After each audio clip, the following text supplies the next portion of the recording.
여기 앞에 앉은 그 어린 학생들 보니까 저도 13살 때 중학교 1학년 때 기억이 납니다. 그때 저도 처음으로 그 중학교 입학해서 이제 어른 예배 참석을 하게 됐습니다. 그때 우리 그 목사님이 나이가 좀 드신 목사님이었는데 한참 설교하시다가 신문지를 이렇게 들더니 이 사람은 반드시 지옥 갑니다. 그러면서 이제 설교를 했어요. 그래서 지옥 갈 사람이 어떻게 생겼나 해서 마치고 나서 목사님 그 지옥 갈 사람 사진을 좀 봅시다. 얼굴을 봅시다 하고 했더니 보여줘요. 보니까 어떤 서양 사람인데 이 파이프 담배를 입에 물고 성경책을 이렇게 보고 있는 그런 장면입니다. 그래서 이거 누구냐 하니까 당시 그 현대신학의 아주 최거장인 발트라는 그 신학자였습니다. 그래서 저는 그 이름만 그냥 기억하고 그 발트라는 신학자는 목사이고 신학자지만 반드시 지옥 가는 사람이구나 하고 그 잠재 속에서 늘 기억하고 있었습니다. 그러다가 독일에 도착해서 보니까 그때 중학교 시절에 지옥 간다던 그분이 제 앞에 나타났습니다. 아주 저명한 그때까지 살아계셨던 저명한 신학 교수였습니다. 그래서 그분과 처음 만났을 때 저도 모르게 그 얘기를 했습니다. 교수님, 제가 사실은 오래전에 우리 교회 목사님이 그 강단에서 설교하시다가 이 사람 반드시 지옥 갑니다 해서 보니까 당신이던데 그 강단에서 설교한 말은 그 진짜 될 것 같은데 혹시 지옥 가면 어떡하지요? 그렇게 제가 물었습니다. 그때 갑자기 이 사람이 얼굴이 숙연해지더니 옷깃을 이렇게 단장하게 하고는 두 손을 모으고 가만히 있었습니다. 그래서 제가 나는 농담으로 했는데 이분이 진담으로 받아들였나 하고 해서 저 더 이상 말을 못하고 가만히 있었더니 그분이 하는 말이 참 이거는 심각한 교훈이다 하는 겁니다. 첫 마디가. 그걸 교훈으로 받아들인 겁니다. 내가 지금까지 2만 페이지가 넘는 책을 썼는데 그거 굉장한 책입니다. 2만 페이지라면. 그는 엄청난 분량의 하나님에 대한 책을 썼는데 혹시 그것이 하나님에 반대하는 내용이 있을지도 모르겠다. 그러니 그렇게 된다면 나는 지옥밖에 갈 수 없지 않은가. 어쩌면 당시 그 목사님이 선견지명에 있어서 이 같은 평가를 했지 않은가 하는 그런 얘기를 했습니다. 하나의 그것을 심각한 자신의 교훈. 아마 그 사람은 일생 지금까지 많은 신학서적을 쓰면서도 자기가 지옥 간다는 사실은 전혀 생각하지 못했을 겁니다. 또 지옥 가려고 상상도 하지 않았고 그는 반드시 천국 가고 하나님께 상 받으리라고 생각했다는 사실을 자기 스스로가 인정했던 것입니다. 처음으로 어떤 한국에서 이름 없는 학생이 그 한마디 던진 것이 그 대신학자에게는 굉장히 충격으로 받아들여졌던 말입니다. 그 후에 그분의 집칙은 완전히 달라졌습니다. 정말 복음적이고 성경적인 필체로 바뀌었던 사실을 그 후에 알게 됐습니다. 이같이 뜻밖의 놀라운 역사적인 교훈이 나타날 때가 많습니다. 오늘 이 본문의 말씀도 우리에게 이 같은 놀라운 역사적인 교훈을 준다고 생각할 수 있습니다. 마가복음 5장 22절 이하에 나타나는 이 본문에 보면은 회당장 야일의 초청을 받은 주님께서 그 집에 가시는 도중에 뜻밖의 초청을 받지 않은 어떤 여자가 와서 아무도 모르게 예수님에 대해서 그 옷을 만져서 12해나 앓던 혈루증이 즉시 낫고 구원받았다는 그런 이야기입니다. 여러분, 물론 이 이적 자체가 귀하고 아름답습니다만은 여기 나오는 이 여자의 깊은 믿음의 모습이 더욱 우리에게 뜻깊은 교훈을 준다고 볼 수 있습니다. 또한 예수님께서 그 여인에게 하신 말씀, 누가 내 옷에 손을 대었느냐 하신 그 말씀이 우리에게 더욱 자극을 준다고 볼 수도 있습니다. 바로 그때는 예수님께서 전도 여행을 한참 하실 그때였습니다. 본문에서는 예수님께서 무리 가운데 돌이켜 말씀하시되 누가 내 옷에 손을 댔느냐 그렇게 물으셨습니다. 저기 이때 예수님께서는 뒤따른 많은 사람들을 보시고 그 사람들 가운데서 한 여자를 지적하면서 하신 말씀입니다. 이를 볼 때 여기서 우리는 당시에 많은 사람들과 그리고 이 이름도 모르는 이 한 여자의 뚜렷이 다른 모습을 우리가 볼 수가 있습니다. 그 이 다른 모습을 통해서 예수님께서 하신 말씀, 누가 내 옷에 손을 댔느냐 하신 이 말씀의 뜻이 정말 우리에게 지금도 깨달을 수 있는 무엇인가를 보여준다, 이렇게 생각할 수 있습니다. 이제 이 시간에는 당시 예수님 앞에 선 많은 사람들과 이름도 모르는 한 여인의 크게 다른 모습을 우리가 생각해 보면서 주님의 교훈을 여러분들과 같이 생각해 보고자 합니다. 첫째는 아무런 목적 없이 그냥 궁중심리에 이끌려서 나온 많은 사람들과 목적을 가지고, 뚜렷한 목적을 가지고 주님 앞에 나선 이 여자의 서로 상반된 모습입니다. 물론 이때 예수님을 찾아보던 사람들이 전혀 목적이 없었다는 뜻은 아닙니다. 예수님께서는 가시는 곳마다 많은 사람들이 모였습니다. 그리고 그 많은 사람들 속에는 각자 나름대로의 목적을 갖고 있었습니다. 어떤 사람들은 얼마 전에 오병이어의 기적을 봤으니까 이날도 예수님한테 가면은 먹을 거 한 거로 전심 한 끼는 해결되지 않겠는가, 그렇게 생각해서 오는 사람도 있습니다. 또 어떤 사람은 내가 몸이 약한데 이 병을 낫게 할 수 있지 않겠는가, 병을 낫기 위해서 오는 사람도 있습니다. 또 어떤 사람들은 오늘은 무슨 말씀 하실까, 정말 재미난 말씀은 있겠지, 그 말씀에 기대를 갖고 오는 사람도 있습니다만은, 그러나 이 여인은 그 목적이 너무나 뚜렷하고 선명했고 또 심각했다는 사실입니다. 이들은 다만, 많은 사람들은 올라왔을 때는 군중심리에 이끌려서 온 사람들이 대부분이었습니다. 그들은 목적이 달성되어도 좋고 안 되어도 그만인 그러한 태도로 온 것뿐입니다. 오늘 뭐 이적이 없어서 좋고, 또 밥을 얻어먹어도 좋고, 또 말씀이 어떻든 그냥 사람들이 많이 가니까 오늘 또 별다른 일이 있을까 하는 그런 심리로 왔습니다. 그러나 이 여자는 자신의 뚜렷한 목적, 정말 인생을 걸고 간곡한 마음으로 주님 앞에 나왔다는 사실입니다. 자신이 목적이 반드시 달성되어야만 되는 것을 소망하면서 뜻있게 예수님의 옷가를 잡았다는 사실입니다. 이러한 이 여자의 진지한 태도는 많은 사람들의 태도와 정말 상반된다고 볼 수가 있습니다. 여러분들 지금도 보세요. 지금도 많은 사람들이 예수님을 따라오고 있습니다. 주일마다, 또 오늘 주일이죠. 우리 교회마다는 아마 많은 군중들이 예배에 참석하고 있다는 사실을 우리가 알 수 있습니다. 이들이 참석하는 목적은 여러 가지 이유가 있을 것입니다. 어떤 이유에서건, 어떤 개인적인 이유에서건, 또는 가정적인 이유에서건 간에 많은 사람들이 예수님을 찾으려고 애쓰는 것은 사실입니다. 그러나 보다 중요한 것은 이때 이 여자처럼 정말 인생을 걸고 나의 생명을 다 걸고 꼭 차지해야 되는 그런 목적을 갖고 오는 사람들이 과연 몇 사람이 되느냐 하는 겁니다. 오늘 내가 주일에 예배에 참석하고 예수님의 말씀을 들을 때 내 인생관이 달라지고 내 인생이 변화가 된다는 어떤 뚜렷한 목적을 가지고 온 분이 과연 몇 사람이 되느냐 하는 것을 우리가 한번 생각해 봐야 된다는 말씀입니다. 그 중국에서 문화혁명 당시에 이런 일이 있었습니다. 이제 사람들이 그때 공산당 그 홍위병들이 일어나서 할 때 세상이 거꾸러지게 만들었습니다.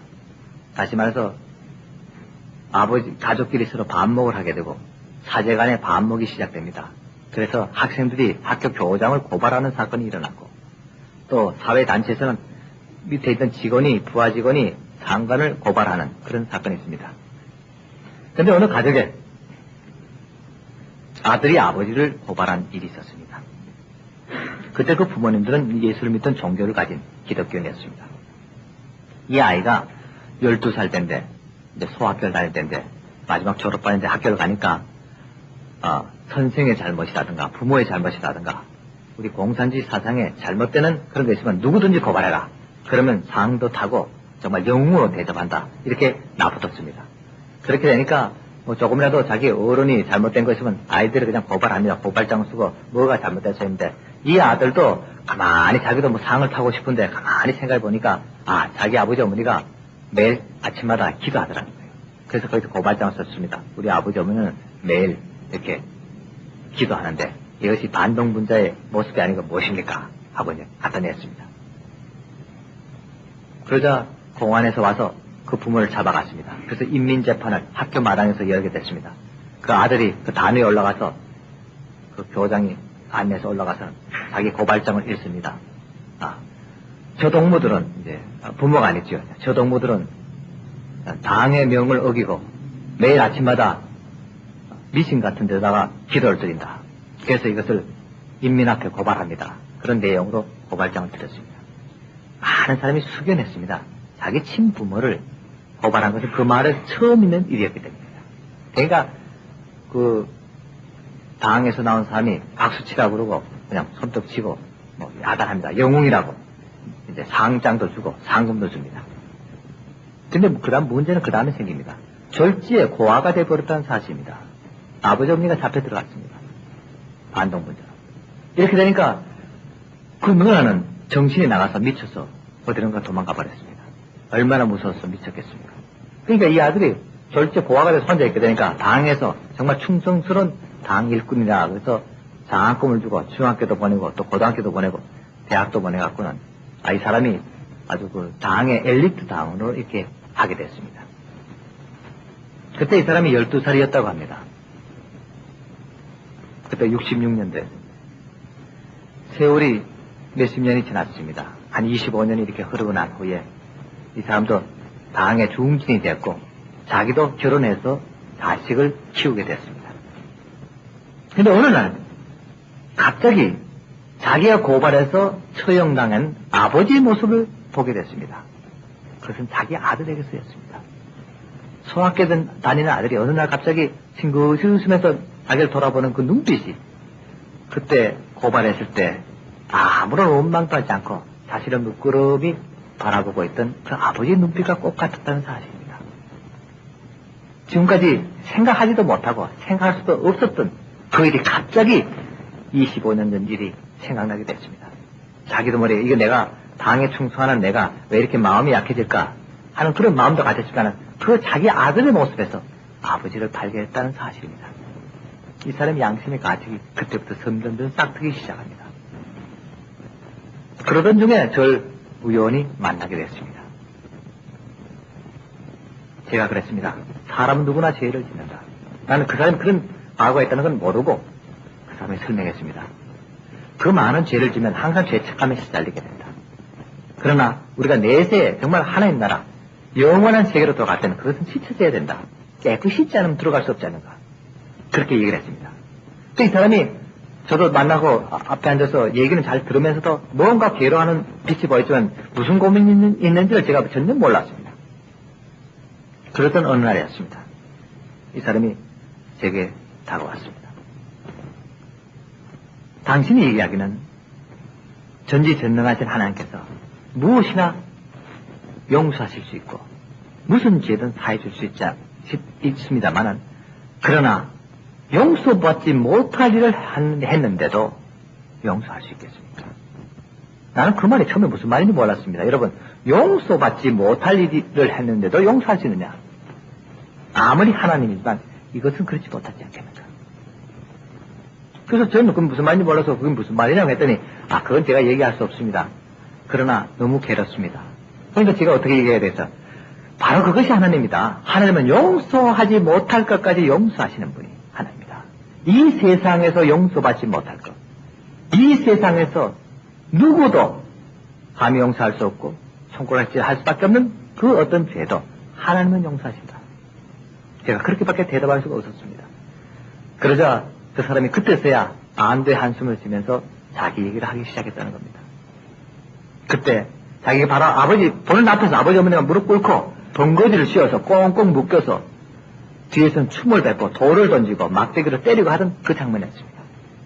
자기가 그걸 보면서 자기는 영웅이 된 듯이 아버지를 고발했다는 겁니다. 단지 아버지가 매일 새벽마다 둘이서 앉아서 손잡고 기도했다는 그 사실 하나만으로.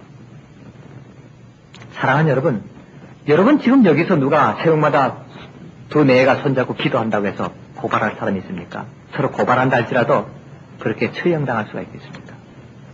그러나 이 지구 땅에는 얼마 전까지만 해도 그런 일이 있었다는 사실입니다. 지금 얼마나 차이합니까? 여러분 매일 새벽마다 찬송을 부르든 성경을 보든 기도를 하든 아무도 탓할 사람 없습니다. 그리고 여러분이 매일 기도하며 찬송하며 하나님께 영광 올릴 때마다 축복은 더해지고 은혜는 더 충만해지는데 과연 여러분들은 그 축복을 외면하고 있습니까? 아니면 받아들이고 있습니까? 여러분이 매일마다 하나님 만나는 그 즐거운 시간을 외면한다면 그것은 바로 축복을 외면하는 것과 똑같습니다. 단지 그거 하였기 때문에 하나님과의 교제를 위해서 기도한 것으로 인해서 아들에게 고발당한 사람이 있는데 여러분 얼마나 행복한 이 환경을 누리며 사십니까? 그때 이 사람이 나이 40이 지났어야 비로소 그 당시 아버지 심정을 깨닫게 된 겁니다. 과연 내가 미쳤느냐? 왜 그랬느냐 하는 겁니다. 그래서 그것이 자기 아들, 자기가 난 그 아들에게서 아버지의 모습을 봤을 때 얼마나 기가 막힌 과거가 되었겠습니까? 그 얘기를 하다 못했을 때 그냥 엉엉 웁니다. 그러면서 아버지가 한마디도 그 모습이, 그 눈빛이 자기를 노려보는 눈빛이 아니었다는 겁니다. 원망하는 빛이 아니었다는 겁니다. 그래도 대견한 듯이, 그래도 너는 내 아들이다. 내가 날 대신하고 내가 지금 죽을 자리에 섰어도, 내가 지금 맞아 죽고 있어도 그래도 난 널 사랑하는, 너는 내 아들이다.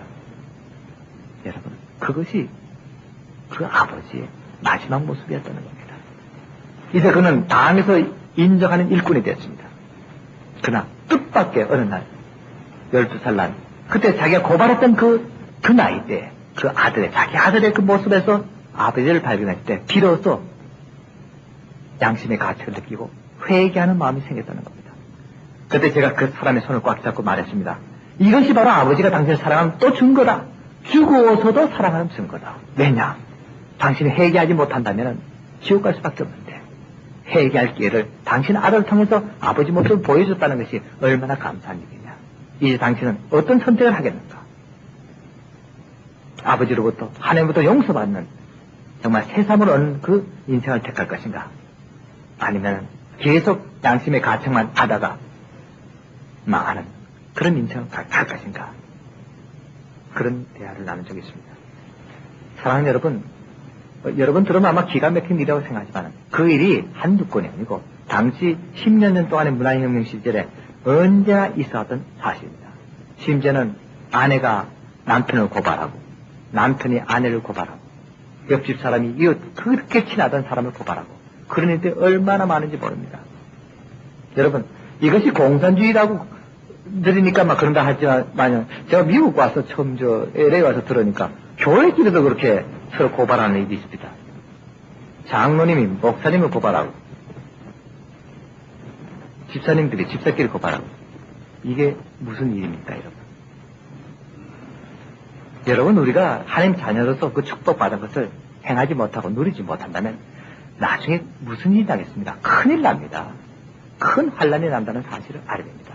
아무리 교회가 크고 건물이 아름답고 좋은 옷을 입고 주님 앞에 따라서 예배드린다 할지라도 그 영이 맑지 못하면, 하나님의 손, 그 영이 맑지 못한다면 우리가 하나님 앞에 어떻게 바로 설 수 있겠느냐는 겁니다. 여러분, 그 구약에 보면은 이런 얘기가 있습니다. 한 번은 그 요수아가 하나님 앞에 섰을 때, 천국에서 하나님 앞에 바로 섰는데 누더기 옷을 입고 섰다고 그랬습니다. 그러니까 마귀가 옆에 서서 손가락질하면서 이 죄상을 막 또 낱낱이 말합니다. 이 요수아라면 모세보다 더 위대한 대제사장입니다. 그런 위대한 사람도 하나님 앞에 섰을 때는 누더기 옷, 그 누더기 옷이라는 것은 죄입니다. 온갖 죄덩어리에 묻혀있다는 겁니다. 그렇다면 우리들은 어떻겠습니까? 그 훌륭하고 위대한 요수아 그 정도라면 우리가 과연 하나님 앞에 섰을 때 깨끗한 아름다운 옷을 입고 설 수 있겠느냐는 겁니다. 죄 하나 없이 설 수 있겠느냐 하는 겁니다. 그렇다면 우리 생활 자체가 매일매일 돌이켜보면서 정말 회개하는 생활, 늘 기도하는 생활, 기도해서 내 죄를 찢는 그러한 생활이 되어야 되지 않겠느냐 하는 그런 말씀입니다. 문화혁명이 일어나자 주울레 수상이 어쩔 수 없이 수상이 돼서 이제 일을 하게 됐답니다. 저는 제 첫 번째 제자인 그분한테서 들어서 이게 이제 확실한 아마 정보가 될 겁니다. 한 번은 이제 전국에서 그 제일 큰 대학이, 제일 훌륭한 대학이 중국에서는 북경대학입니다. 이제 북경대학을 이제 문화혁명 첫 해, 그 다음에 이제 첫 해 난 그 다음에 이제 입학시험을 보는데 어떤 학생이 하나가 수석으로 입학을 했습니다. 근데 그 수석한 입학생의 점수가 얼마인지 압니까? 참 지금 여러분 들으면 놀랄 일이지만 사실입니다.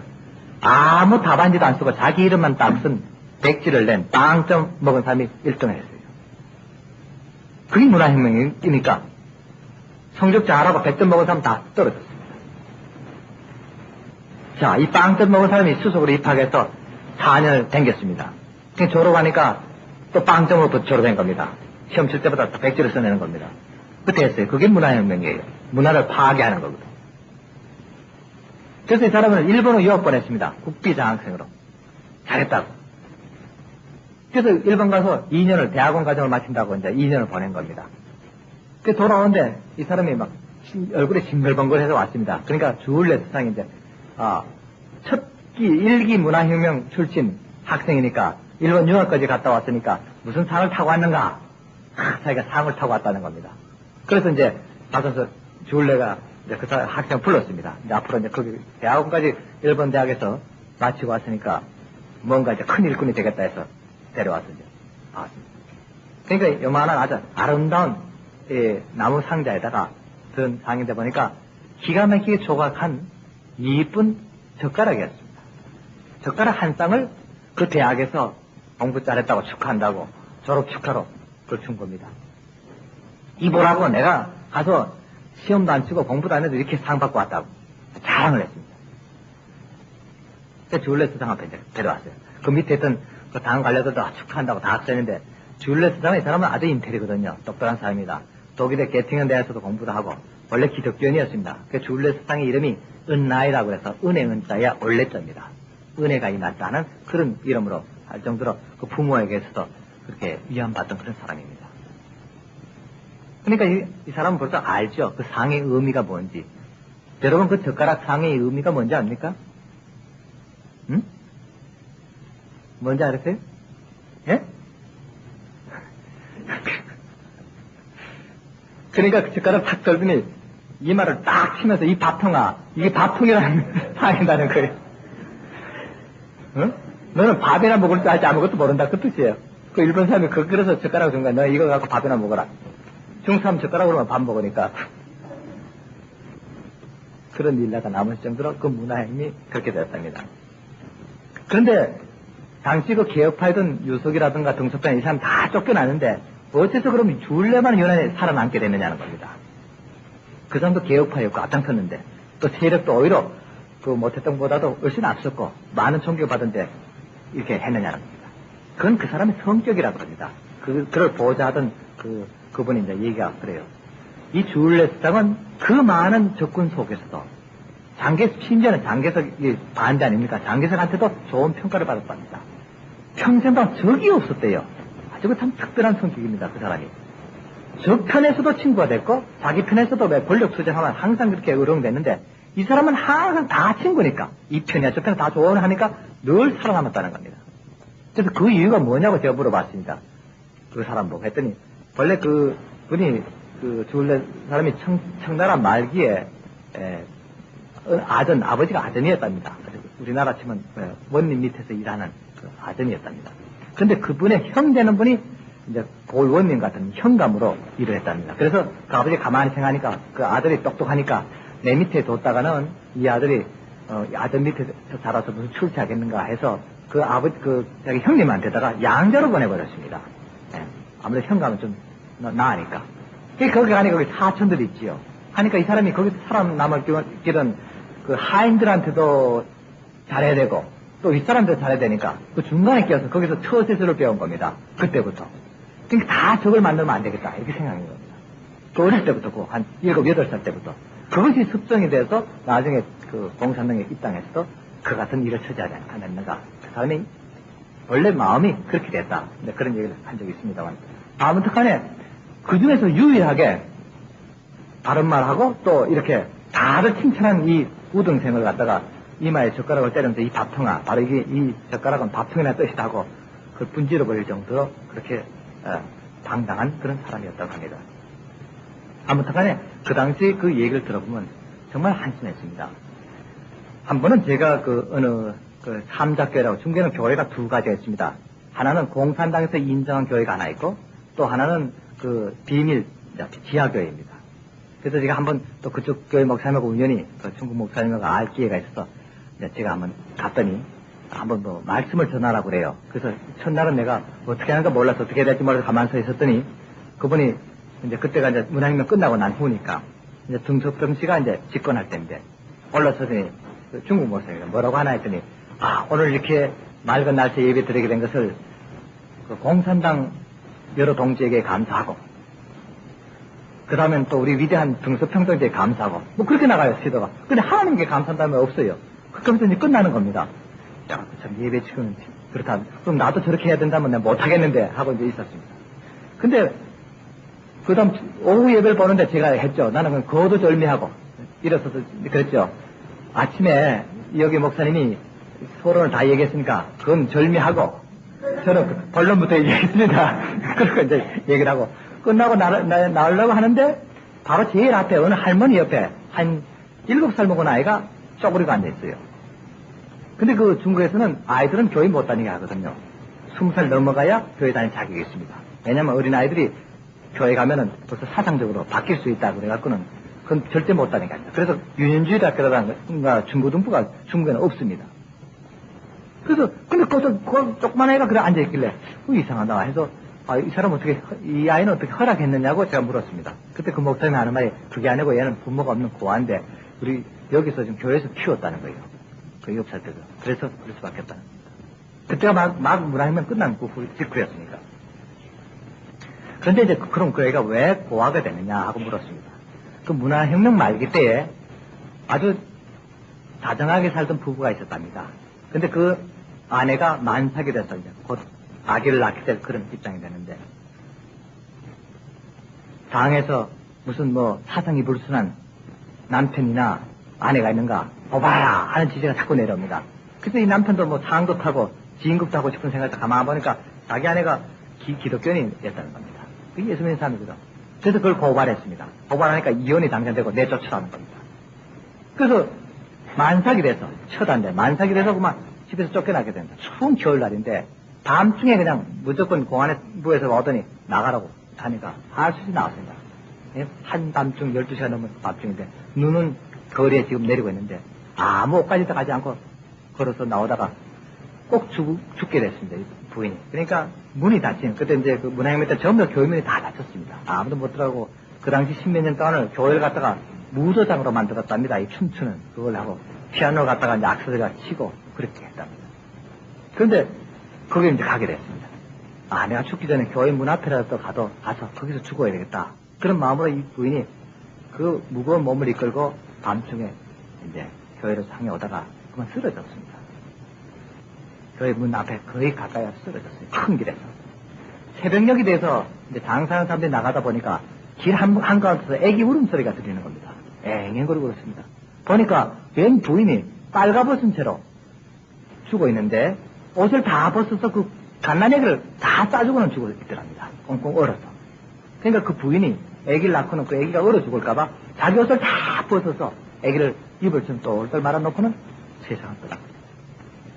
그걸 지나가던 그 할머니들이, 그러니까 교회 다니던 그 교인들이 그걸 보고는 그 아기는 아직 살아있으니까 걷어와서 그렇게 키우게 됐습니다. 그래서 이 아이가 이제 6살이 됐습니다. 지난해 그런 일이 있다는 겁니다. 애가 크니까 왜 우리 엄마는 없느냐는 거예요. 우리 아빠도 없고 엄마도 없느냐는 거예요. 그러니까 그 할머니 키운 할머니가 내가 엄마다 그러니까 어떻게 왜 그렇게 늙었냐고 할머니라고 아니라는 거예요. 그래 하도 떼졌으니까 거기서 그럼 얘기해주자. 얘한테 솔직하게 얘기해주자 그랬답니다. 그래서 그 아이를 불러놓고 얘야 사실은 네 엄마가 널 너무너무 사랑해서 네가 얼어 죽을까봐 대신 얼어 죽었다. 그렇게 얘기를 했습니다. 그러니까 그 아이가 그럼 우리 엄마 무덤에 좀 가고 싶다고 어디 가서 누워 자는지 그걸 알려달라고 그랬죠. 죽었다는 말은 모르니까 네 엄마는 그 땅속에서 계속 자고 있다가 네가 훌륭한 사람 되면 나타난다. 그렇게 얘기를 해준 겁니다. 그럼 가보겠다는 거예요. 그래서 이제 무덤 앞에 할수 데리고 갔습니다. 데려가니까 그 무덤, 그때도 겨울날이었는데 이 아이가 그 무덤 앞에 갔더니 이 안에 엄마가 있냐 그래요. 그러더래요. 근데 이렇게 추운데 바깥에 이렇게 놔두면 어떡하냐고. 그 애가 그러면서 갑자기 자기 입고 옷을 다 벗어서 그 무덤에다 덮더랍니다. 하나씩 하나씩 나중에는 팬티까지 다 벗고 알몸이 돼갖고 다 벗어놓고는 저 앞에서 눈물을 또 흘리면서 엄마 아직도 춥지요. 얼마나 추워요. 그때도 엄마가 추워서 얼어 죽었지요. 이제 내가 있으니까 내 옷 다 벗어 드릴 테니까 엄마 이제 안 춥지요. 안 춥죠. 그러면서 그냥 이 아이는 오돌오돌 떨면서 울면서 자기 옷을 덮어주면서 그렇게 울더랍니다. 사랑하는 여러분, 이것이 사랑입니다. 자기 자식을 위해서, 자기 자식을 사랑하기에 목숨이 아깝지 않다는 겁니다. 얼어 죽는 것이 아깝지 않다는 겁니다. 그 사랑을 이 6살 난 아이가 인식하고 깨달았다는 사실입니다. 얼마나 고귀한 일입니까? 우리 인간도 이럴진데, 사람도 이럴진데, 우리가 하나님께서 인간이 되셔서 우리 죄를 모든 걸 다 짊어지시고 이 세상에 오셔서 세상을 떠났습니다. 우리 죄를 다 지시고 그리고 우리를 깨끗게 하셨습니다. 그런데 우리는 과연 그만한 감사를 하고 있는가 하는 것을 우리가 생각해 볼 수가 있습니다. 두 번째로 생각하는 것은 많은 사람들의 생각과 이 한 여인의 단순한 한 생각의 차이라는 점입니다. 이때 많은 군 중에 예수를 따라온 것은 그들은 많은 길 중에 한 길을 택했다는 사실입니다.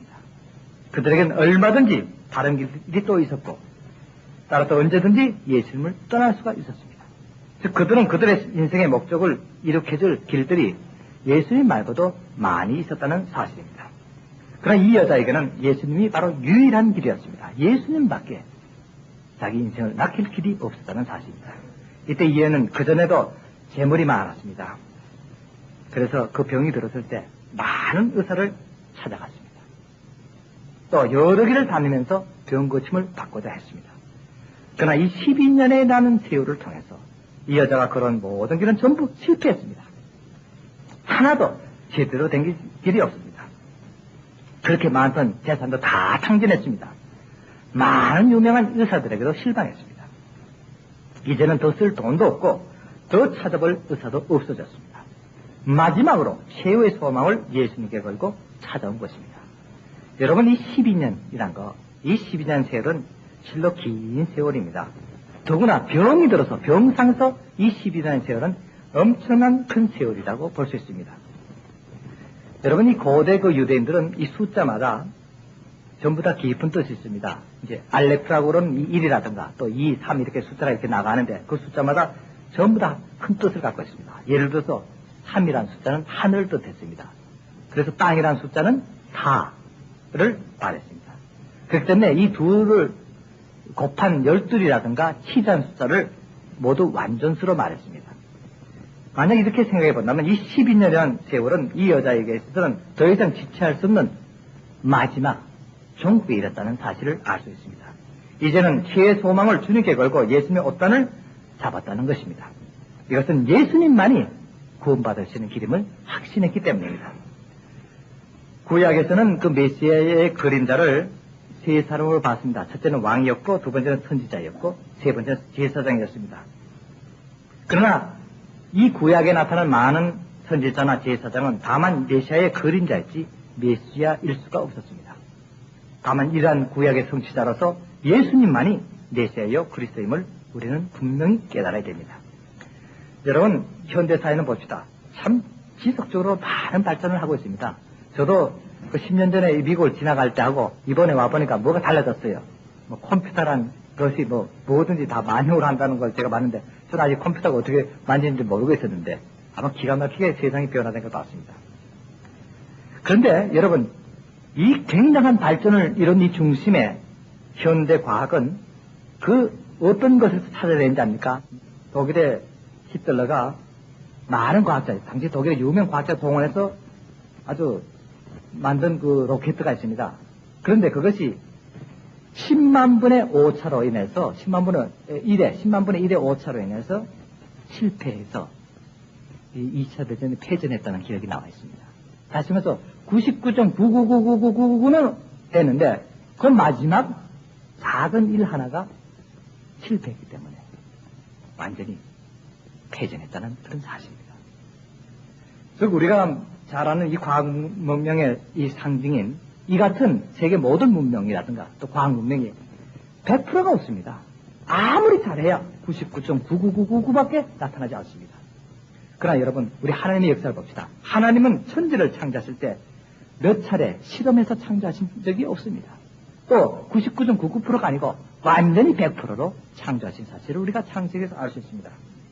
하나님께서는 한번 빛이 있으라 말씀하시고 단번에 천지를 창조하셨습니다. 그러므로 많은 길 중에 한 길을 찾는 것은 인간적인 길입니다. 그러나 한 길에서 해결을 얻는 것은 하나님적인 길임을 여러분 아셔야 됩니다. 이와 같이 이때의 군중들에게는 인간 예수를 찾는 길이었으면 이 여인의 것은 하나님적인 예수를 찾는 길이었습니다. 여러분, 지금도 우리가 예수를 믿는다고 하면서 교회를 찾아오는 많은 사람들 중에는 예수님 외에도 얼마든지 다른 길을 가진 분들이 많이 있을 줄 압니다. 어쩌면 우리들 자신인지 모릅니다. 여러분, 이 교회 찾아오면서 예수님만이 내 인생의 한 길이다, 그렇게 생각하시고 이것에 왔습니까? 아니면 다른 길 중에 교회에 나와서 좀 위로나 받아보려고 그냥 찾아왔습니까? 마음의 평안을 얻기 위해서 찾아왔습니까? 예수를 존경하고 경배하지만 예수님은 절대적인 구주로 믿지 않는 분들이 아직도 많습니다. 이런 분들은 아무 때나 예수님을 떠나갈 수 있는 분들입니다. 여러분, 그 독일의 현대신학 중에서 예수를 부인하는, 신성을 부인하는 그런 이론들이 많이 나타납니다. 이것이 만약 교회에 들어온다면 이것이야말로 우리 교회의 큰 위기인 줄 우리가 압니다.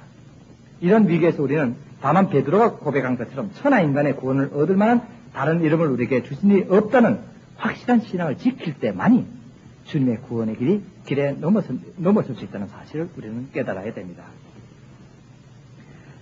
한 번은 제가 한국에서 첫 번째 크리스마스 성탄절을 제가 잊을 수가 없습니다. 그때 제가 처음 부임한 첫 해이기 때문에 먹을 것이 그렇게 없었는데, 그래도 10월 둘째 주부터 한 달 반 동안 우리가 성탄절 연습을 하자고 해서 제가 성가대도 조직하고 또 연극도 대사도 연구하고, 목사가 연출돼야 되고 성가대 지휘도 해야 되고 다 해야 됩니다. 처음에 그 목회를 들어갔더니. 그래서 성가대도 만들고 이렇게 하고 했는데, 그러니까 아이들이 이제 우리가 한 100명 이렇게 넘었으니까 이 아이들이 나가서 이제 성탄절 24일 날 축제를 하니까 이웃 마을 애들에게, 이제 건강한 마을에 사는 애들한테 가서 이제 선전을 했습니다. 야, 이번에 우리 교회 목사님이 오셨는데 연극도 하고 노래도 하고 요절 암송도 하고 육동도 하고 춤도 추고 다 하니까 오늘아 굉장히 재밌다.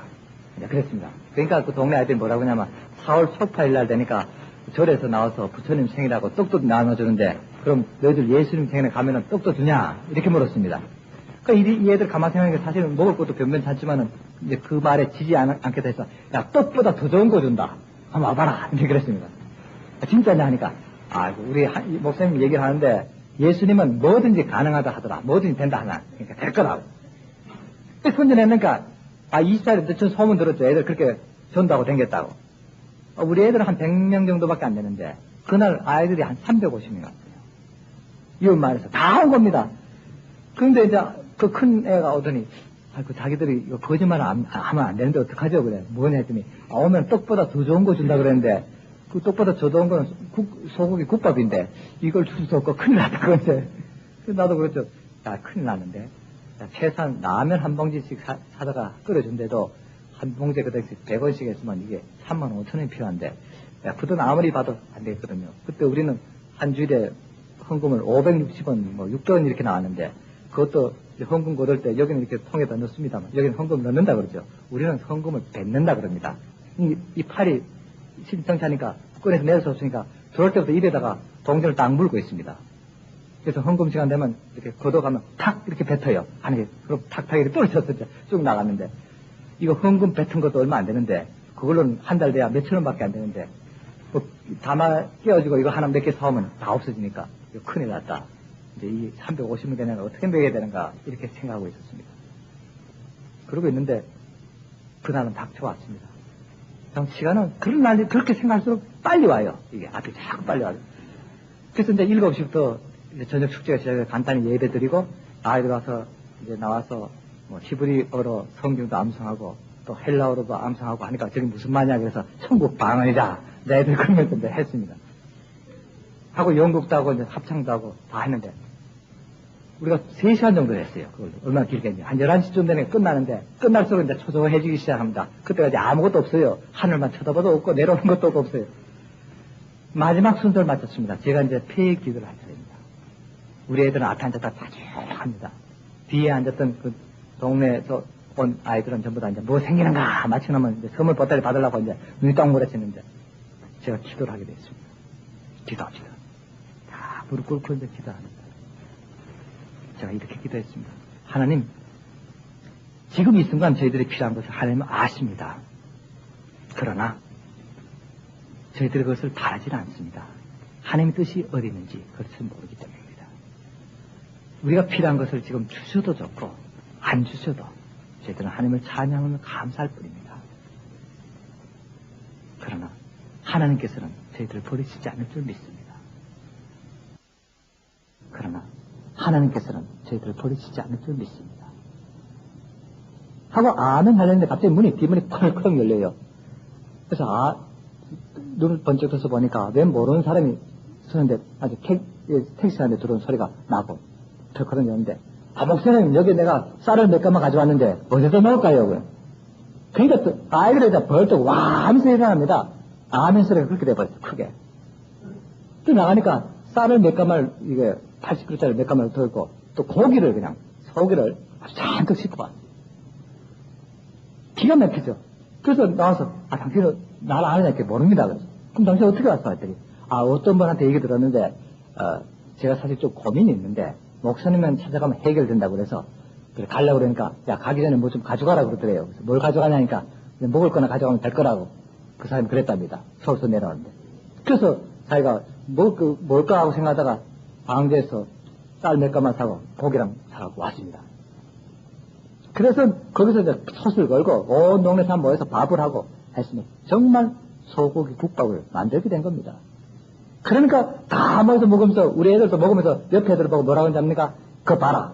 우리 예수님 그러지 말 안 하지. 틀림없지 너. 부처님 떡보다 이게 더 맛있지. 이래서 막 밥을 한 숟갈씩 넣으면서 그렇게 기뻐하는 것을 봤습니다. 사랑하는 여러분, 우리 사람들이 현대 사람들은 제일 고민하는 게 물질 고민, 또 자식 고민이라고 합니다. 그러나 모든 것을 하나님께 맡길 때는 하나님께서 반드시 역사하십니다. 우리가 걱정할수록 우리 걱정만 늘어날 뿐입니다. 내 자식이라도 우리 가정의 무덤 문제든지 물질 문제든지 모든 것을 하나님께 맡기고 하나님 뜻대로 하소서. 하나님 뜻대로 하시는 걸 저희들은 순종하겠나이다. 그렇게 기도할 때마다 지금보다 더 많은 은혜와 축복 우리 모든 가정에 넘칠 줄 믿습니다.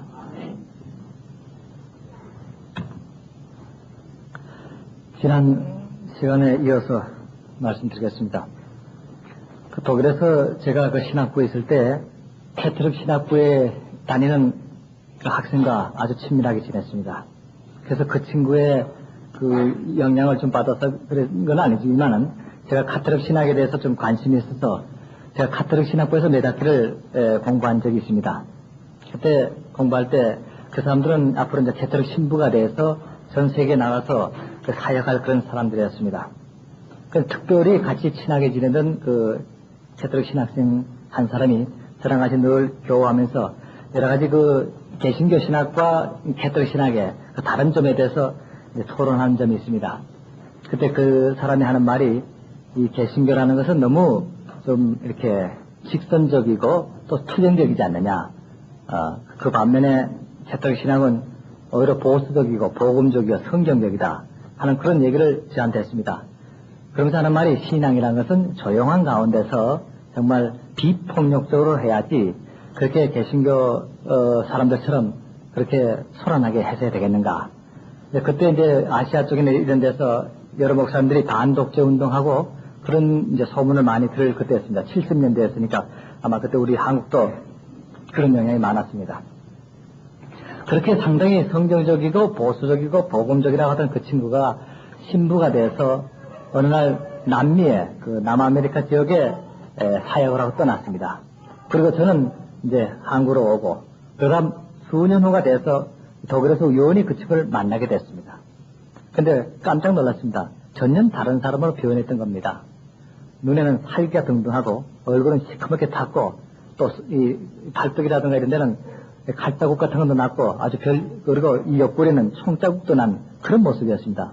그래서 깜짝 놀라서 자네가 그 전에 공부할 때는 그렇게 얌전하고 정말 성자같이 조용하고 누가 때리면은 그냥 맞고 또 누가 발로 쳐도 대항하지 않은 사람인데 어떻게 그렇게 눈에는 살기가 등등하고 팔뚝이라든가 이런 데는 그런 상처가 났는가 하고 물었더니 목소리가 걸걸해지면서 이런 얘기를 했습니다. 이제는 우리가 투쟁할 시기가 됐다는 겁니다. 그래서 무슨 투쟁을 해야 되느냐 하니까 하는 말이 독재와의 투쟁 그래서 자유를 얻기 위한 투쟁을 해야 된다는 겁니다. 깜짝 놀랐어요. 이 사람이 그 남미 그 볼리비아하고 또 그쪽 계통으로 내려가서는 완전히 그 게릴라들하고 이렇게 호흡이 맞아갖고 반정부 그 게릴라전을 하던 그런 사람이 됐습니다. 생각해보세요. 신부가 그 신봇을 입고 기관총을 들고 그 섰다는 모습을 생각해봐 아주 이상하게 될 겁니다. 그래서 보니까 자기들 포로가 얼마나 죽었고 뭐 얼마나 했고 그랬답니다.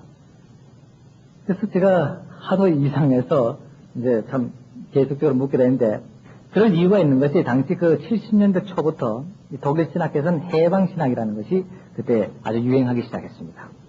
그래서 많은 개신교 신학자나 캐톨릭 신학자 중에서 사회주의적 신학이라고 그래서 공산주의와 연계하는 그런 일이 많았습니다. 특별히 아프리카 지역에 해방운동 할 때는 주로 이제 막스적 기독교 사회주의라 이름도 좀 이상합니다만은 그런 식으로 해서 많이 활동을 할 그때였습니다.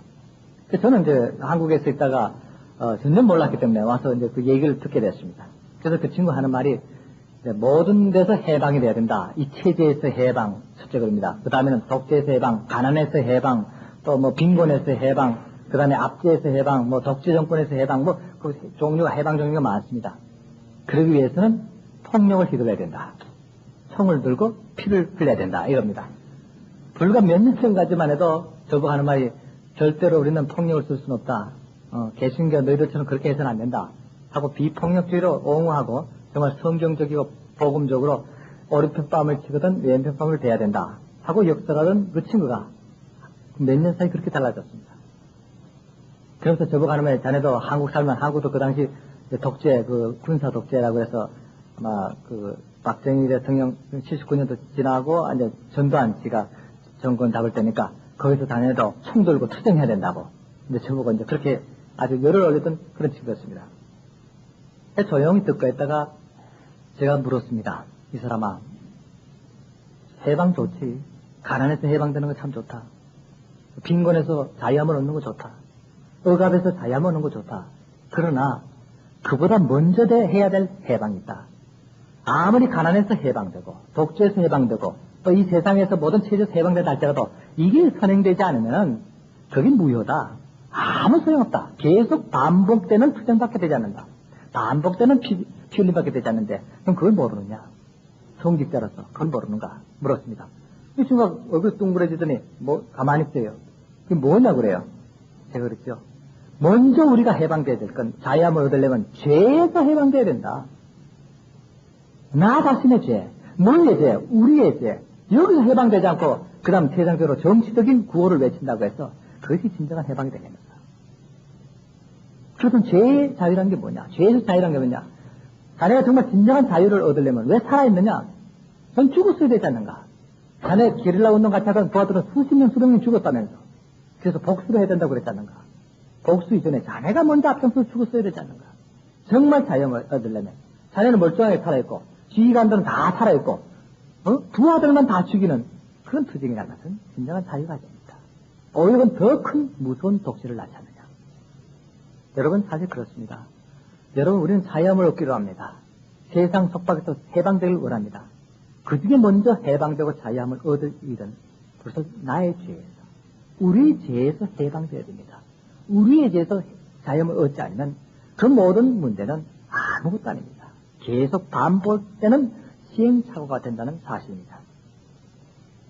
이 친구랑 그런 토론을 하고 그래서 제가 그랬죠. 그러려면 총을 버리고 먼저 죽든가 먼저 순교하든가 그래야 된다 하고 이제 얘기를 하고 한참 하다가 돌아왔는데 그 다음엔가 어느 대학에서 초청을 했습니다. 그게 교수 협의회에서 이제 시국과 연계도 있고 하니까 이제 학기 초에는 이제 어떤 우리나라에서 저명한 분들 초청해서 이렇게 자기들 교수들이 모여서 교수 세미나 하면서 강연을 듣는다 그러는데 어떻게 시골 목사에게 또 연락이 왔어요.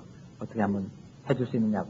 그러면서 하는 말이 우리는 복음을 듣고자 성경에 대해서 얘기를 듣고자 하는 게 아니고 하나님이나 예수란 말은 빼고 가능한 대로 우리 사회적으로 시국에 맞는 얘기를 해달라. 질문이 그렇게 왔습니다. 그래서 제가 그 교수 협의장 한 사람들한테 이렇게 대답했습니다. 목사가 하나님이란 말 빼고 예수란 말 빼고 그러면 할 말이 하나도 없으니까 난 못 가겠다고. 그러더니 그 사람이 이제 다시 이제 의논한다고 그러더니 끝에 그 다음에 또 연락이 왔어요. 좋다고 무슨 말 해도 좋으니까 한번 와달라고 그래요. 그래서 갔습니다. 그래서 내렸더니 교수협의회 임원이나 나왔습니다. 그 당시 그 교수협의회란 그 권세가 아주 막강했던 그런 때였던 모양이에요. 가서 이제 그날 도착하자마자 이제 저녁에 이제 그 모임에 제가 갔는데 깜짝 놀랐습니다.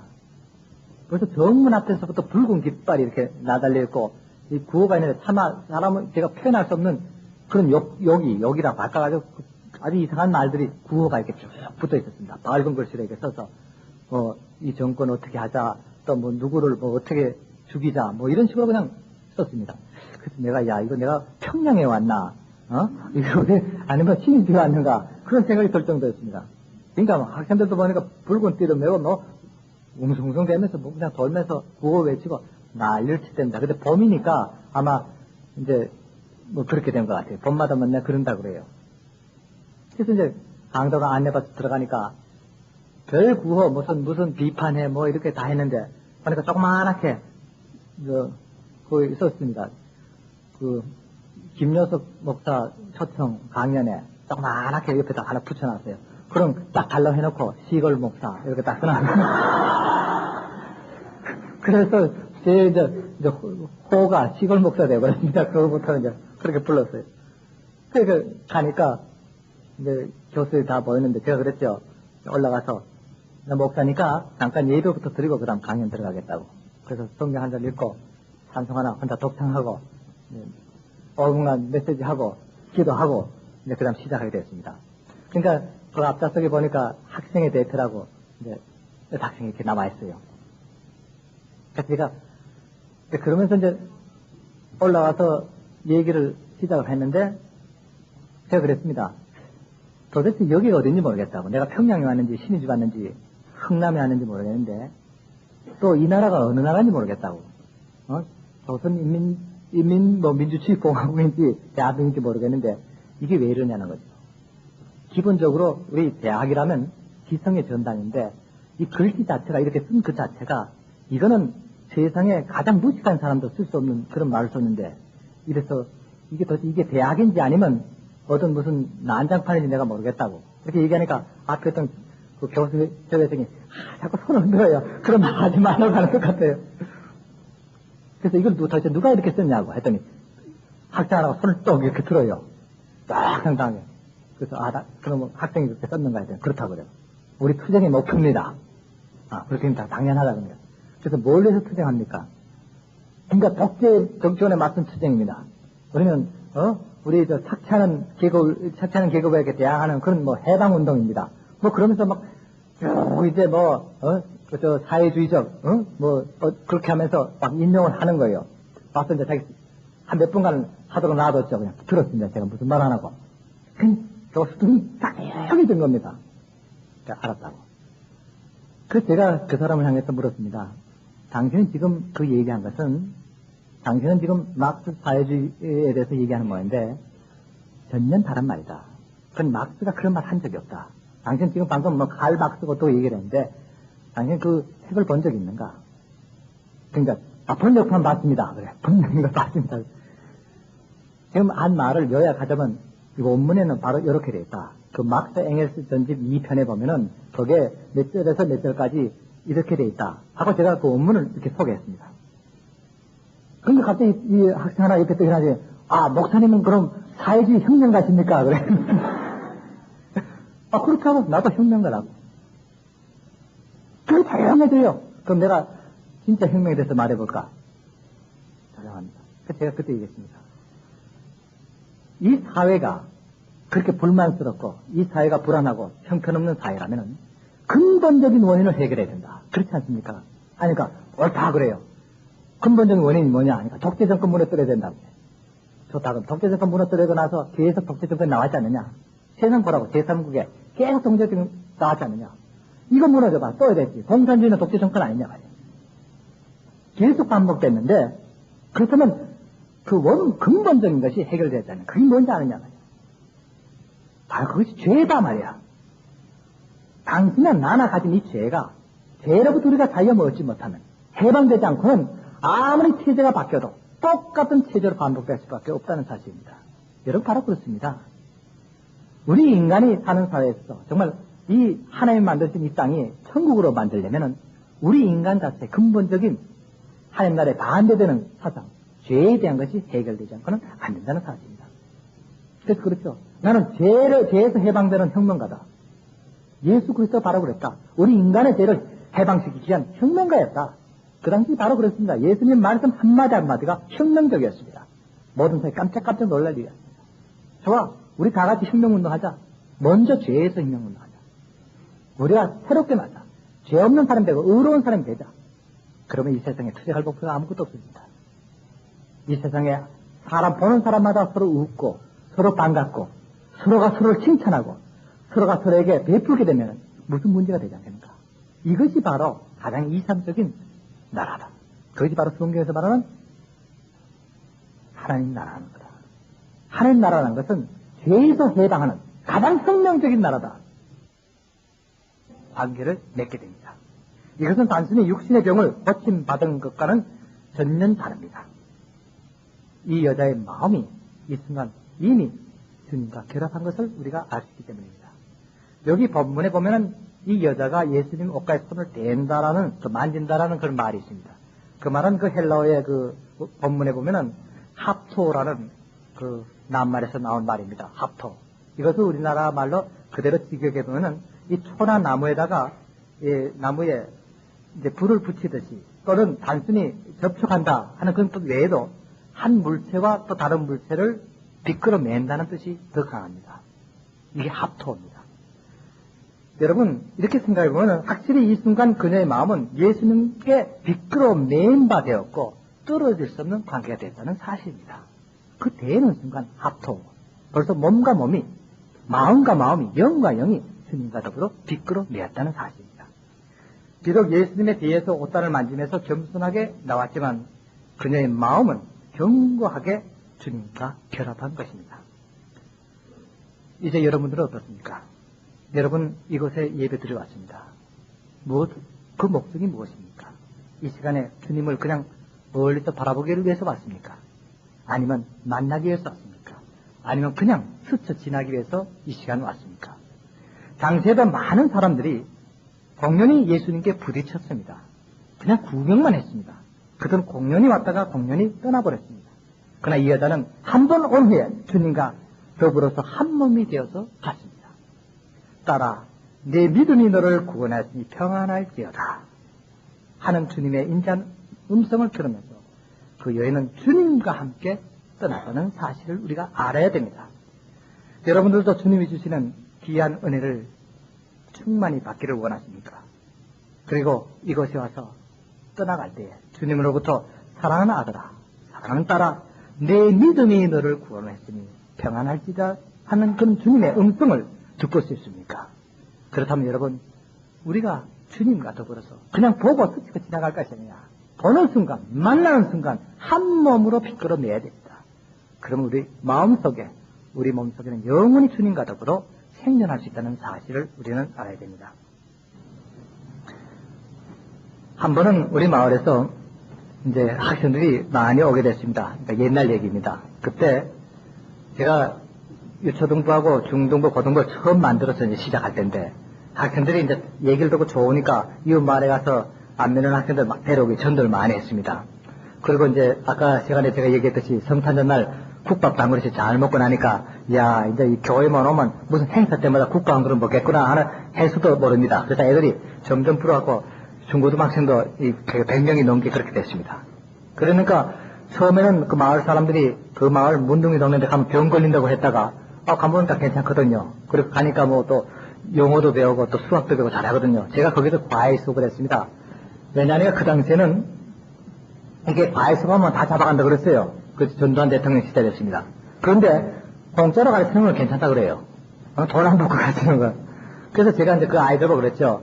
아니까 애들이 전부 학교 가니까 소외됩니다. 제가 한 번은 그 교장 찾아가서 이제 학부형으로 제가 한번 찾아가 봤습니다. 애들이 이제 부모가 한 번도 안 가니까 제가 이제 국민학교, 뭐 중학교, 고등학교를 제가 일일이 한번 찾아가 봤습니다. 담임도 만나고 갔더니 서무실에 큰 거에다가 뭐 학생 몇 명 뭐 이렇게 해놓고는 니가마 몇 명 이렇게 썼어요. 그건 문둥이 아이들한 뜻이거든. 그래서 제가 그 교장을 만났습니다. 아니, 세상에 우리나라 같은 단일 민족의 인정차별 없는 순수한 민주사회에서 그 법으로는 그때 그랬으니까 민주사회였으니까 민주사회라서 이렇게 사람을 차별하는 인정차별하는 법이 어딨냐 그래서 뭐냐 그래서 아니 미가마가 뭐냐고 그냥 학생 몇 명이면 되는데 왜 학생 몇 명 중 미가마 몇 명 이렇게 섞이느냐 그럼 그 애들이 다 그렇다는 걸 전교생이 다 알지 않느냐 그것도 이름까지 써놨어요. 몇 학년 몇 반 누구 몇 학년 몇 반 누구 이렇게 기가 막힌 것도 아니에요. 그래서 제가 항의를 했습니다. 그러니까 안 된다는 거예요. 이렇게 적어놔야 된다는 거예요. 그 누가 그러더냐 그러니까 교육청에서 그렇게 분리해라 그랬다고요. 좋다. 그럼 내가 교육청을 고발하겠단 말이에요. 제가 편지를 썼습니다. 교육청장한테다. 아니 이렇게 된다 했더니 당장 해답이 왔어요. 그거 잘못한 거라고 다 치울게 하겠다고. 그래서 이제 거기 갔습니다. 그래서 제일 무서운 학부형 노릇을 했습니다. 사실은 거기 가서 애들이 많으니까. 근데 애들이 가면 이제 수호해야 되는 겁니다. 모르는 은연 중에 에이그 저거는 문둥이다 뭐 이렇게 자꾸 손가락질 하게 됐습니다. 그래서 제가 아이들을 불렀습니다. 야 너희들 그렇게 업신여긴 맞지? 그랬더니 그렇다고 해요. 딱 한 가지 존경받을 일이 하나 있다. 뭐냐? 공부 잘하는 거다. 너희들 반에서 영어, 수학 공부를 제일 1등 하면은 아무도 널 깔보지 못한다. 어때? 내 말 틀리냐니까 맞다는 거예요. 공부만 잘하면 꼼짝 못할 거라는 거예요. 그러면 어떻게 하면 좋겠냐 했더니 자기들이 잘 못하겠다는 거예요. 따라갈 수가 없다는 거예요. 좋아. 그러면 나하고 같이 공부하자. 단 조건 하나 있다. 새벽 예배 마치고 나서 공부한다. 그 새벽 예배를 4시에 우리 봤거든요. 그러니까 다들 3시쯤에 일어나야 됩니다. 7시에 일어나서 준비하고는 4시에 되니까 그때부터 아이들이 다 모이기 시작해서 우리 새벽 예배다면은 새벽 예배도 성가대 찬양을 했습니다. 매일. 그때는 이제 학생들 찬양. 그러니까 제2찬양대라고 해서 이제 새벽 예배 때는 학생들하고 수요일 예배나 주일 예배 때는 전체 이제 어른들이 했습니다. 그러니까 학생들이 다 새벽마다 찬양을 하려니까 새벽 일찍 일어나서 나온 겁니다. 그 마치고 나서 이제 교회에 모여서 같이 이제 공부를 했습니다. 저도 다 잊어버렸던 영어 수학을 또 다시 책을 읽어보고 했어요. 지금도 그때 가르쳤던 수학이랑 머리에 좀 꽉 찼습니다. 하도 외워갖고 중등반, 고등반 이렇게 나눠갖고 이제 시작입니다. 기초적으로. 한 1년 하고 났더니 놀랄 일이 벌어진 겁니다. 우리 아이가 그 반에서도 다 1등을 하는 거예요. 그 다음에부터. 그런데 전라남도 영어 경시대에 나와서 전체도 1등을 했어요. 그러고 나니까 학교가 명예가 됐지요. 그 다음부터는 아주 다들 존경심을 하고 달라진 겁니다. 그거 봐라. 실력만 있으면 아무도 손가락질 못한다. 그러니까 소문나기를 야 저기에 가면 1등 한다더라. 공부 잘한더라 하니까 교회 안 보내주는 사람들이 자꾸 가보라고 이랬어 이제 그렇게 오게 됐습니다. 난 또 영어 수학 가르쳐갖고 또 부흥되는 거 처음 봤습니다. 그 전도되는 거 처음 봤어요. 그리고 오니까 당연히 이제 성경을 배우게 되고 이제 그 공부를 하게 됐습니다. 그런데 딱 한 해가 문제가 됐습니다. 열심히 나오던 애인데 올 때마다 보면 얼굴에 막 터져갖고 이게 멍이 들었거나 얼굴이 찢어졌거나 뭐 애가 막 완전히 여기가 무슨 혹 같은 게 하나 났거나 이렇게 봅니다. 그래서 너 왜 그러냐니까 가다가 넘어졌습니다. 또 왜 그러냐니까 우리 저 벽에 부딪혔습니다. 그래. 그래서 아무리 이상하다는 거예요. 그래서 내가 다른 애 불렀습니다. 걔가 왜 저렇게 꼭 얻어맞은 상을 하고 맨날 있는데 왜 그러냐 했더니 그 아버지한테 얻어맞습니다. 그래요. 아니 아버지가 사랑하는 아들 왜 때리냐 했더니 이 교회 가지 말라고 때린다는 거예요. 그 이상한 사람들이다. 여기 가서 공부 잘하고 있는데 왜 그럴까 하고 했는데 토요일 저녁에 토요일 오후에 이제 우리 학생들이 이렇게 모입니다. 학교 갔다 오면 다 이제 교회 와서 이제 모여서 이제 예배 드리고 이제 노래도 하고 찬양 연습도 하고 하는데 갑자기 아주 큰 장정이 한 사람 오더니 신발 신은 채로 교회장을 들어갔는데 우리가 의자 없이 땅바닥이었는데 이제 마룻바닥이었죠. 들어가더니 웬 아이를 하나 목을 끌고 오면서 두들겨 패면서 갑니다. 그 누구냐 했더니 자기 아버지래요. 아버지면 아버지였지 그냥 들어와서 그냥 사정없이 애를 망둥이를 때리면서 그냥 끌고 나갑니다. 목을 멱살을 쥐고. 그래서 제가 따라가 봤습니다. 그 집까지 갔어요. 그 집 앞에 가서 그 주인을 불렀습니다. 당신 왜 그러냐고 했더니 내가 그 병신들하고 놀지 말라고 그랬는데 또 그래 놀았다고. 그러니까 이런 혼내야 된다고. 그냥 뭐 이거 그 지게에 딱 막대 있었네요. 그 놈을 들고는 애를 막 치려는 겁니다. 그래서 제가 막았습니다. 그 애가 잘못이 아니라고. 내가 그 아이를 초청했으니까 잘못은 난데 걔를 때릴 건 없다고. 당신이 정말 하프리하고 싶으면 날 쳐보라고. 그랬더니 나는 차마 치는 줄 몰랐어요. 그러니까 대뜸 날 갖다 어깨를 때리는 거예요. 얼마나 아픈지 옆으로 넘어져갖고는 이거 기가 막히는 거예요. 그래서 이제 뒤로 물러갔죠. 그렇게 되니까 또 오른손 뺨을 떼야 되거든. 왼편만 못 떼겠대. 너무 아프니까. 그냥 뺨 한 대 맞으면 한번 떼줄까 했더니, 이거는 여기를 한 대 쳤는데, 그럼 이쪽으로 때리고 나면 꼼짝을 못할 것 같아서, 좀 참으라고. 참고, 내가 더 맞아주고 싶은데 지금 내가 조금 곤란하니까 다음에 맞아줄 테니까, 오늘 밤이든 나한테 오시라고. 그럼 내 맞겠다니까. 그 동네 가면 말이야, 병신들 모여서 자기 두들겨 팰지 모르니까 안 가겠다는 거예요.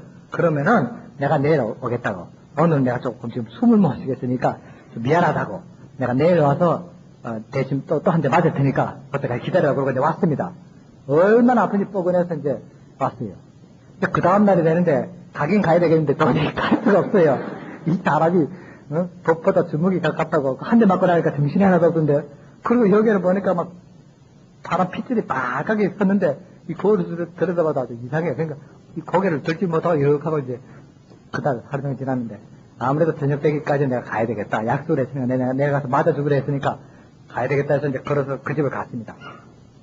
이제 문만 열면 내가 왔다고 소리만 치면 멍둥이 들고 나오겠다 생각하고 이제 조용히 서서 조용히 불렀습니다. 제가 왔습니다. 하고 이제 불렀더니 아무 소식이 없어요. 조금 큰 소리 제가 왔다니까 몰라요. 그 문 열고 들어갔더니 사람이 아무도 없어요. 그래서 이상하다. 내가 오기로 했는데 이 사람이 어디 갔나. 그래서 이제 거기서 한 30분 앉아 있었습니다. 속으로는 아이고 오지 말아라. 안 오면 좋겠다. 그런 말인데 그래도 어떡합니까? 기다리면 한 30분은 기다려야 되니까 기다렸더니 안 와요.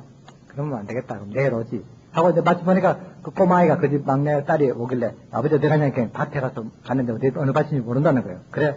그럼 내가 틀림없이 왔다 갔으니까 내일 내가 이맘때 올 테니까 그렇게 꼭 전해라. 내가 무서워서 안 오는 게 아니라 꼭 전해라. 왔다 갔다 그러라. 그러고 이제 돌아왔습니다. 돌아와서 이제 저녁에 좀 준비하면서 이렇게 한참 있는데 갑자기 문이 똑똑 열어져요. 한 12시 한밤중인데 다 잘 됩니다. 조용할 때는 똑똑 뚫리길래 누구십니까? 하고 문을 딱 여니까 그 사람이 딱 들어있는 거예요. 이야, 이 사람이 이거 오늘 안 넘기고 오는구나. 제가 제일 먼저 본 거는 그 손에 몽둥이 들었나 그거부터 봤습니다. 보니까 아무것도 안 들었어요.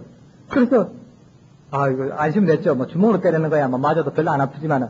그래서 왜 어떻게 오셨냐니까 할 말이 있어 왔습니다. 목소리를 좀 차분히 깔아앉았어요. 그러시냐? 들어오시라고.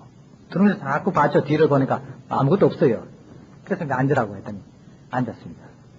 이 사람이 앉았다 갑자기 주먹으로 칠려나 그런 생각 들지면 어떡합니까? 가만히 이렇게 앉아있으니까 그 사람이 제가 할 말이 있습니다. 그래요. 그래요? 뭡니까? 제가 약간 뭉치댔습니다. 할 말 있다고 다가오길래 자꾸 다가오는 거예요. 형이 괜찮다고 거기 사라고 그랬더니 이제 큰 소리 못 친다는 거야. 자꾸 다가오니까 이 사람이 난 멱살 주고 때리려나 생각해서 난 자꾸 뒤로 가는 거죠. 그러니까 제가 소용히 할 말이 있다는 거예요. 그래서 그럼 그러라고 이제 가까이 갔습니다. 가니까 그 사람이 뭐라고 하는지 압니까 여러분? 목사님 내가 문둥인지 어떻게 알았습니까? 그 전에 제가 두들겨 맞고 올 때 제가 이런 얘기를 했거든요. 제가 그걸 이제 말씀 안 드리는데 딱 치는 순간에 제가 그 사람을 그랬습니다. 진짜 문둥이는 당신이 아니냐? 우리 마을 사람이 아니다. 당신이 왜 그걸 속이고 있느냐? 그만 나름 모르게 내뱉은 말이었습니다. 그러고 나는데 이 사람이 얼굴이 하얘지더니 난 봤죠. 두들겨 더 맞을까봐 이제 갔는데 그 다음에 온다 그랬더니 이 사람 도망가 없는 거예요. 사실은 없었다는 거예요. 근데 이 밤에 찾아오더니 하는 말이 바로 그 말을 하는 거예요. 나는 잊어버렸죠. 그 말은 내가 그걸 뭐 하도 굽혀서 한 말이면 나도 모르게 나온 말인데 제가 문둥이인지 어떻게 알았습니까? 그래서 나는 이거 진짜구나 생각하고 이제 가만히 있었죠. 까만 문둥이 어떻게 알았습니까? 나 돌아서부터 알았어. 그래서 내가 지금 당신에서 내가 아무 말도 안 한 거예요. 했더니 자기 고백을 하는 겁니다. 자기 사실 그 부모가 그랬답니다. 그러니까 그 부모가 이 아이는 자기들 데리고 있으면 계속 이렇게 구박받을 테니까 다른 집에 보아라 그러고 양자로 보낸 거예요. 근데 이 아이는 어릴 때 그걸 알은 겁니다. 몰래 와서 그 어머니들이 본 걸 기억해 한 거예요. 그래서 그 집에 갔다가 절대 이런 사람들하고 안 산다 해서 이제 장가를 갔다가 처가집 동네로 온 건데 하필 오고 나니까 그 옆에 우리 동네가 있는 거예요. 피한다고 피한 것이 그 옆에 붙었는데 그래서 가만 보니까 이 사람이 우리 아이들이 소학교 이제 국민학교 가지 않습니까? 그 소학교 가는 것을 극력 반대하는 사람이 이 사람이었어요. 그래서 우리가 그 학교를 가지 못합니다. 그래서 우리 교회 옆에다가 집을 지어갖고 교실로 쓴 장본입니다. 얼마나 극력으로 반대인지 우리 중학교 애들이 수학여행 간다면 못 따라가게 하고 같이 못 자게 하고 가장 앞장서서 반대편 그 사람이었습니다. 그래서 제가 그때부터 마음속으로 생각했습니다. 누가 진짜 문둥이냐? 누가 정말 죄인이냐? 여러분, 누가 의인이고 누가 죄인이냐? 여러분, 어떤 사람이 그럽니다. 제가 LA를 둘러올 때, 이 세상이 꼭 망할 것 같습니다. 하도 죄인이 많아서. 그래요.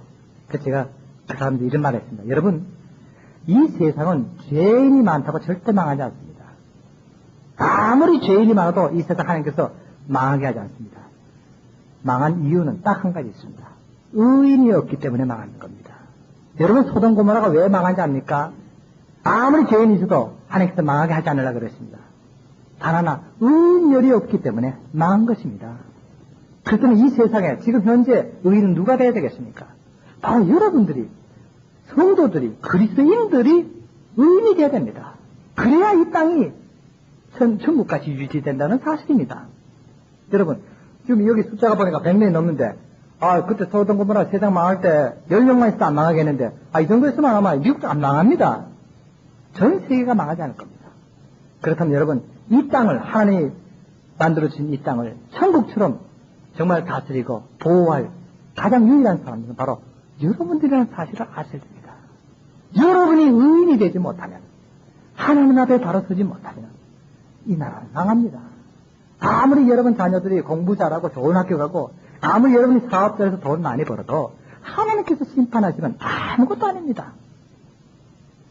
그러니까 먼저 우선적으로 해야 될 게 있습니다. 우리가 죄에서 해방되지는 안 되듯이 바로 이와 같습니다. 우리가 먼저 의인이 되지 않고는 아무리 돈 많이 먹고 명예 없고 권세를 잡는다 해도 아무 소용이 없다는 사실을 아셔야 됩니다. 이것이 바로 여러분들의 사명입니다. 여러분 전도해야 되겠다, 선교해야 되겠다, 그래서 철학기도 하고 정말 회개하고 성령 받아야 되겠다 하는데, 근본적으로 여러분 하나님의 자녀, 진실된 자녀, 의인이 되어야 된다는 사실을 먼저 깨달아야 됩니다. 제가 그곳에서 살면서 한 번은 그 사람들이 많이 한 적이 있으니까, 이제 여름이나 되고 좀 더운 날씨가 되면은 냄새가 참 고약합니다. 사실 그렇죠. 이 살이, 이 피부가 썩어 들어가는 그 냄새니까 그게 항상 그냥 이렇게 굳어 있으면 좋은데, 이렇게 말라 있으면 냄새가 덜 날 건데, 이것이 진이 자꾸 생기고, 또 그것이 진이 생기면서 그게 자꾸 썩어 들어가니까 거기서 고름이 자꾸 나오고 하니까 그 냄새가 아주 고약합니다. 그래서 한 번은 제가 10년 이상, 10몇 년을 살았는데도, 그 중국에 와서도 그분들하고 사는데 냄새가 너무 고약해요. 그래서 여기다가 발 같은 거라도 하나 이렇게 커튼 같은 거 하나라도 치면, 그래서 조금 덜 안 나겠나, 한 방에서 몇십 명이 자더라도 내 자는 데는 하나 쳐볼까 했습니다. 그래서 어느 날 그 갈대를 다 잘라서 그걸 갖고 또 이제 커튼처럼 만들어서 한번 나 혼자 잘 수 있게끔 저 끝에다가 이렇게 한번 쳐봤습니다. 하니까 좀 기분이 그래서 그런지 냄새가 좀 덜 나는 것 같아요. 이거 괜찮다고. 그렇게 하고 이제 며칠 지났습니다. 그러고 있는데 웬 노인이 하나 찾아왔습니다. 그러니까 한쪽 눈 다 떨어지고, 이 오른손 왼손, 오른손 떨어지고 왼쪽 발 떨어지고, 그러니까 반쪽밖에 안 남은 그런 형태입니다. 그래서 이제 와 있어요.